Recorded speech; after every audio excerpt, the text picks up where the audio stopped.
lot of you have been asking me for my take on the modes, and now that I've covered a lot of what I want to cover at an intermediate level for the pentatonic scale, let's add 2 notes to that, because that's really all it is. You don't need to overcomplicate the modes. They're just 7-note scales. Most of the scales have 7 notes. It's just us rock and rollers who love our pentatonics, but sometimes we want something more melodic. So let's take that minor pentatonic scale and just add 2 notes to it. Think of this easy shape right here. This is shape 1, minor pentatonic. And now we add 2 notes to it. Where are those 2 notes? We can just memorize it. You already know easy shape, so just picture easy shape, but with these extra notes added to it.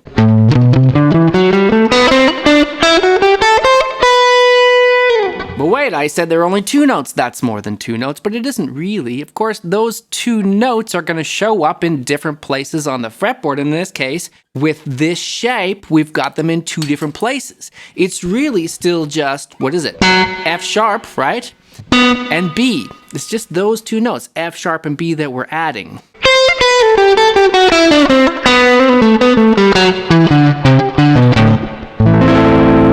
Now, it sounds remarkably different, right? It really helps that when you're practicing your modes, make sure you play the chord for that mode first. In this case, we're starting on A. It was a minor pentatonic. Now it's a Dorian. So you play the A minor chord because we want to start to learn the sound of Dorian. We want to get that kind of melodic minor sound with these sweet notes, and over time we start to memorize that's what it sounds like. It has this unique set of intervals, right? Ooh, it is much more rich than just minor pentatonic. Now, I love my minor pentatonic, but in the right context, this is a really cool scale. And so if we want to sound more melodic, if we want to sound more like Santana, right, then we're going to be using these kinds of 7-note scales.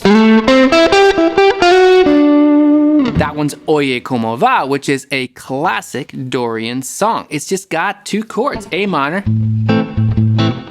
and D, essentially, or you could say A minor 7, D7, however you want to slice it. But basically, look at that note right there. That is from the Dorian. It's definitely not pentatonic. We got more notes there, right?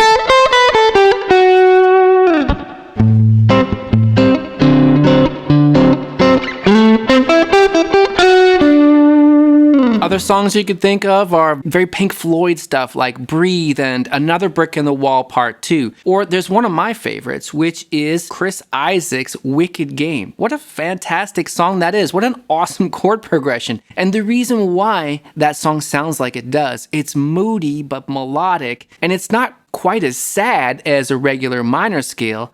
That's the sound of Dorian. It's got the minor third. It's got that sad sound, but it's also got some other notes to it. It's got this one. We call it a major 6. You don't need to memorize that exactly, but that is a cool. You get some more melodic, interesting tones in there.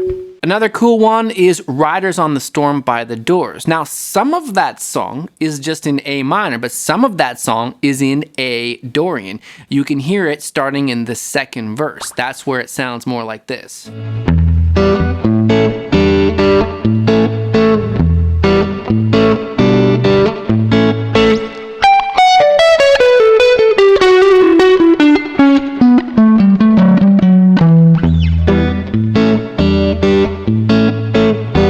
Now, it's really the organ that's playing that part I just played there, but whatever, it is Dorian, and you can hear how good Dorian sounds there. That's E Dorian because that's the key of that song.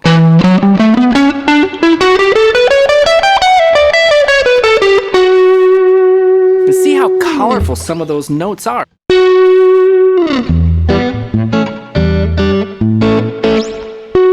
We don't have that note in the pentatonic scale. So it sure is nice to be able to access them when it's the right time. But when is it the right time? How do we know that? Let's deal with that in just a second. I want to do one more thing, the easier part, and that is remember how the pentatonic shape, let's just go back to A, easy shape, it overlaps the Dorian scale, right? That's the beauty of it. That means that we can still continue to just play the minor pentatonic scale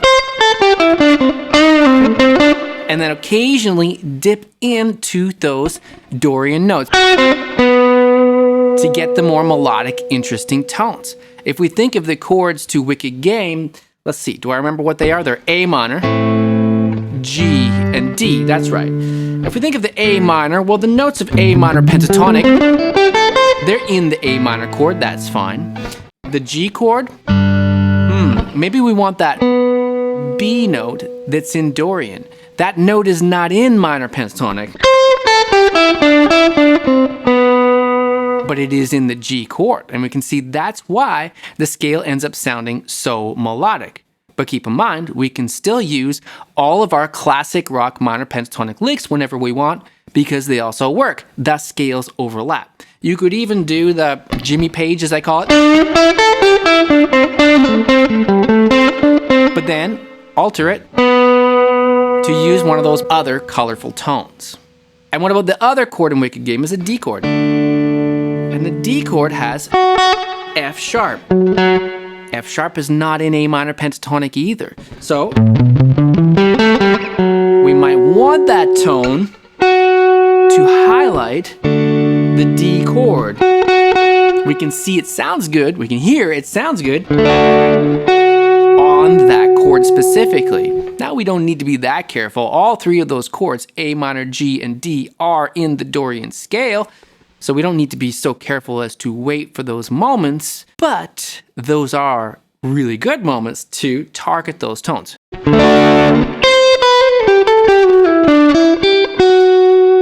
So how do I know that I can use the Dorian scale on that chord progression? It's one thing to just Google it, is this song Dorian? Yeah, okay, but you want to know, you want to understand it in the moment so that even maybe halfway through your solo, you're like, oh yeah, this is Dorian, I can access those notes. But where do those notes come from? The way I like to think of it is that all of these scales come from a parent scale. And the parent scale is just major scale.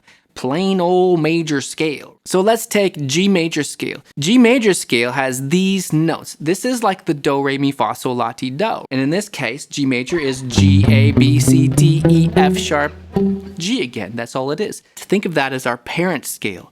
Now, all the modes are formed from that parent scale. That means that all we have to do is take exactly those notes, but start on a different one. So instead of starting on G, I'm going to start on A. And what do I get? I get A, B, C, D, E, F sharp, G. That's A Dorian. So that gives me the sound in context of the A minor chord. It gives me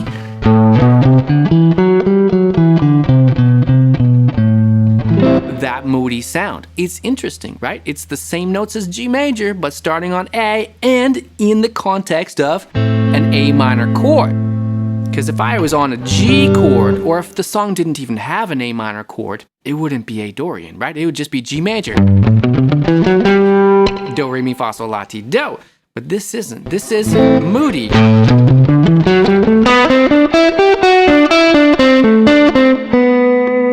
It's much more melodic. So we have that concept. That's where the scale comes from. All the modes come from a parent scale. And I just think of it as the major scale. That's the easiest way to do it. But it's not just the notes, right? How do I know that this song is in Dorian? It's also the chords, because everything is connected. The chords are just made up of the notes. So go back to the parent scale, or in this case, the parent key. The parent key is G major, we said, right? What are the chords in the key of G major? Now, if you take lessons here, or if you take lessons on my Patreon, you'll see this question quite often. What are the chords in the key of, in this case, G major? And here, some of my students start sweating it. They're like, oh no, not this question again. But it's not that hard. Just remember that in a major key, your 1 chord, your 4 chord, and your 5 chord are major chords. That's a billion songs. 1, 4, 5 are major. And then you just remember your 2, 3, and 6 are minor chords. And then, like I always say, it's kind of funny. I always say the 7 chord is diminished, but you know what? Unless you're playing jazz, you probably don't really need to worry about it. So now we have all the chords of G major. Still with me, right? We had the notes of G major. G major is the parent scale, and we just started to create a mode. We just started on the 2nd degree of that scale. Now we do the same with the chords.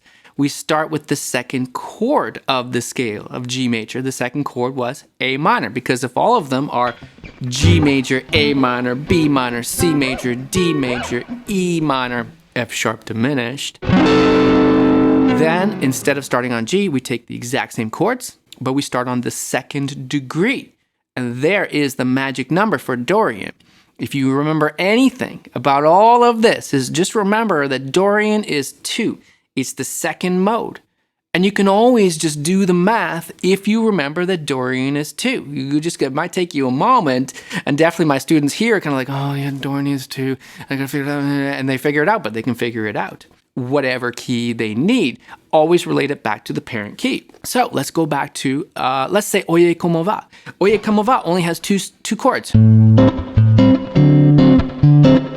We say it's Santana, but it was actually originally written by Tito Puente. It only has A minor and D. Now those 2 chords appear in the key of G. That's the 2 chord and the 5 chord, A minor and D. But there's no G chord, right? So the chords are from the key of G, but in that case, there isn't even a G chord. So how would you say that that song is in the key of G? That would be silly. Sometimes we have to ask ourselves, which of these chords sounds like home? And in the case of Oye Como Va, it's not that one, it's this one. And we can even hear the root. That's an A, that's the root.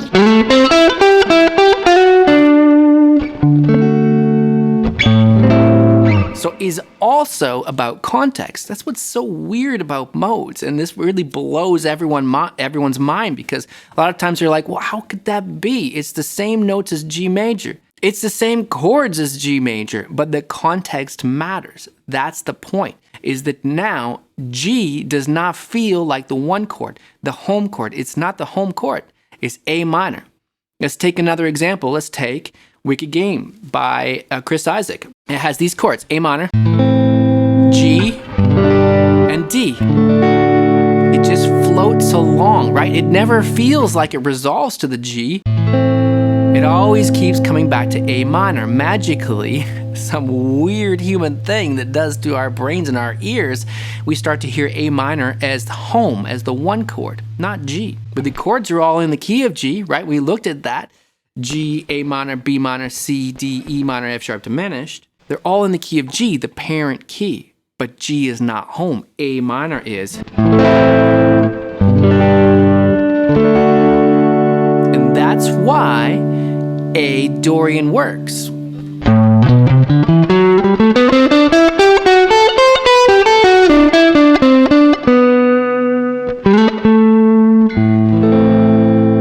I can agree it does sound a little complicated at first until you get quick at doing that kind of math. And here's a really good tip. There are so many songs that actually have exactly the same chord progression, and so it's a tip-off, right? Whenever you see this, you'll see Dorian, and you kind of go, oh, that's the Dorian thing. And you know it right away. For example, Pink Floyd's Breathe has these chords. In fact, actually, it's the same chords as Neil Young's Down by the River, at least the main part of that song. It's E minor and A. Whenever you have a minor chord and then a major chord with its root directly up a string, it's very likely to be Dorian. If you look at the chords to Breathe, it's E minor, the root's there, right? And then directly up here is A, but it's a major chord. That's Dorian. So whenever you see that, in fact, Oye Como Va is the same. If you think A minor and then the root directly up a string, but a major chord, minor, major up a string, That's Dorian. It is E minor, A major, Down by the River, or Pink Floyd if you like.